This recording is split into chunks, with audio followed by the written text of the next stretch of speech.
เหมียวเหมียวกินผักเหรอไม่เหมียวกินผักเลยวันนี้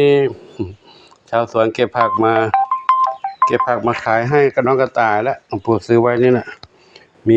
มีน้อยซื้อน้อย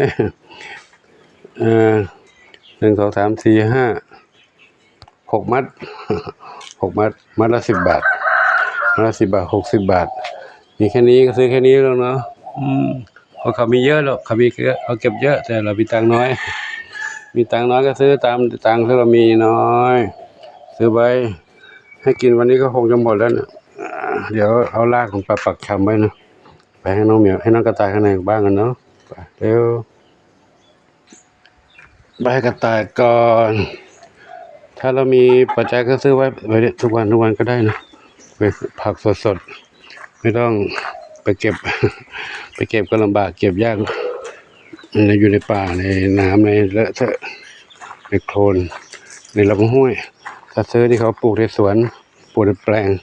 เก็บมาง่ายๆถอนมาปุ๊บได้เลยถ้าซื้อตอนเก็บใหม่นี่มัดละ10 บาทถ้าซื้อตอนที่ผักเริ่มเหี่ยวแล้วเหลือมัดละ5 บาทหมายถึงว่าเขาเอาไปขายแล้วขายไม่ได้แล้วขายไม่หมดตกค้างมานะใครเป็นต้องขายถ้าไม่ขายมันก็จะเสียไปเลยก็เลยจะเหลือ5 บาทแต่ตอนนี้มัดละ10 บาทกระต่ายกินผักบุ้งกระต่ายกินผักบุ้งจุบ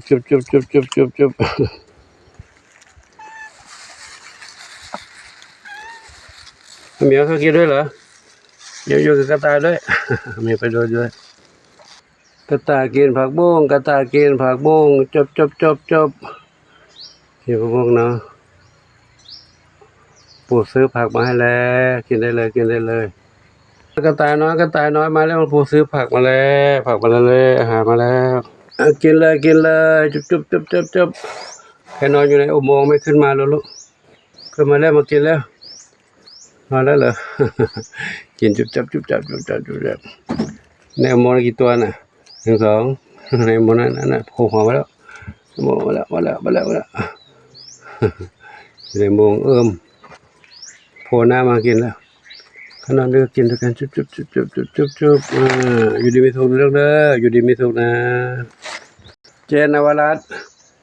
มาเล่นกับกระต่ายหรือกระต่ายน้อยอยู่ข้างนี้กระต่ายใหญ่อยู่ข้างนู้นเด็กๆใครหิวก็กินลูกเด้อปวงอาหารใส่ภาชนะไว้ให้กินนะลูกใครอิ่มแล้วก็นอนนะพักผ่อนนะลูกอากาศกำลังดีๆไม่ร้อนอากาศเย็นๆสบายใครนอนตรงนี้ใครนอนตรงนั้นใครนอนในบ้านนี้ใครเนี่ยโอ้ใครเฮงนอนนี่เฮงนอนนี่3 4 นวลอยู่นี่3 4 นวลน้องเฮงใครอยู่ตรงนั้นขาวเทาอยู่นั่นอ้าวใครเรียกครูใครเรียกครูใครนี่บุญนำนอนวันนั้นเหรอบุญนำชอบชี้ใส่มุ้งหลวงปู่ชี้ใส่มุ้งหลวงปู่เห็นเยี่ยแมวหมดเลยเยี่ยชี้ใส่เขาแสดงความเป็นเจ้าของชี้ใส่ปิ๊บไม่กลัวกันไปละปู่ออกไปแล้วนะปู่ไปทำงานน้องก่อนดูน้ำปั๊มน้ำไว้กว่าน้ำไม่หมดน้ำไม่แห้งเดี๋ยวน้ำแห้งน้องอะไรลูก1 อนงส้มขาวใหญ่อยู่นี่แล้วลูกเด้อพี่น้องมีสุข1 เดียวน้อง1 เดียวพี่น้องอะไรเพชรดำน้อยไม่ใช่ทองเล็กไปละเดี๋ยวรากผักบุ้งปลูกก่อนเนาะรากผักบุ้งปลูกตรงนี้ก่อนรากบุ้งอยู่ตรงนี้เอาใบมันให้แล้วก็ตายกินเอารากปักชำไว้ตรงนี้ใกล้ๆก๊อกน้ำนี่ลูกนี่ปลูกปักไว้แล้วนี่ปักไว้ขึ้นเขียวหมดแล้วขึ้นเขียวแล้วนี่ขึ้นเขียวเต็มเลยวันหน้าคงจะได้เยอะเนาะจะได้ไม่ต้อง เด็กซื้อเขาปลูกไว้เรื่อยๆครับอันนี้เดินตามหลวงปู่ทำไมน้องบุญนำตามหลวงปู่ตลอดเลยตามหลวงปู่ตลอดเลยนี่ตามหลวงปู่ตลอดเลยร่างปู่ขอยุติคลิปนี้ไว้เท่านี้นะขออนุโมทนาสาธุขอบุญกุศลทั้งหลาย